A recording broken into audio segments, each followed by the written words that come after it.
पावसाच्या आगमनानंतर राज्यात अनेक भागांमध्ये पावसानं हजेरी लावली आहे। काही ठिकाणी मान्सून तर काही ठिकाणी मान्सूनपूर्व पावसानं धुमाकूळ घातलाय।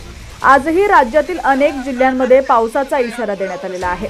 कोणकोणती ठिकाणं आहेत पाहूयात। त्याआधी तुम्ही HPN मराठी न्यूज चॅनल पहिल्यांदाच पाहत असाल आणि अजूनही चॅनलला सबस्क्राइब केलं नसेल तर नक्की सबस्क्राइब करा, जेणेकरून आमचे पावसाचे अपडेट्स लवकरात लवकर तुमच्यापर्यंत पोहोचतील। नंदुरबार, धुळे आणि कोल्हापूर वगळता राज्यातील सर्वच जिल्ह्यांमध्ये आज वादळी वारा आणि विजांच्या कडकडाटासह मुसळधार पावसाचा इशारा देण्यात आलाय।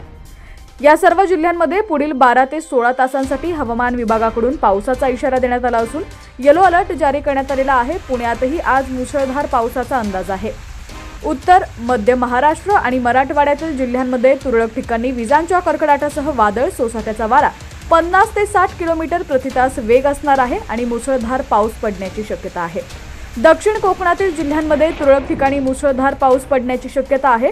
उत्तर कोकण, दक्षिण मध्य महाराष्ट्र, मराठवाडा आणि विदर्भातील जिल्ह्यांमध्ये तुरळक ठिकाणी विजांच्या कडकडाटासह वादळ सोसाट्याचा वारा 30 ते 40 किलोमीटर प्रति तास वेग आणि हलका ते मध्यम पाऊस पडण्याची शक्यता आहे।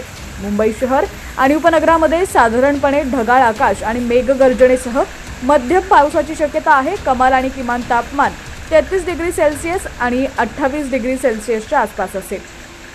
विदर्भात वादळी वारे आणि ढगांच्या गडगडाटासह पावसाचा अंदाज आहे। नांदेड, धाराशिव, अकोला, अमरावती, भंडारा, बुलढाणा, चंद्रपूर, गडचिरोली, गोंदिया, नागपूर, वर्धा, वाशिम, यवतमाळ या जिल्ह्यांना पुढील 3 दिवसांसाठी हवामान विभागानं येलो अलर्ट जारी केलाय। इथंही पावसाचा अंदाज वर्तवण्यात आलाय।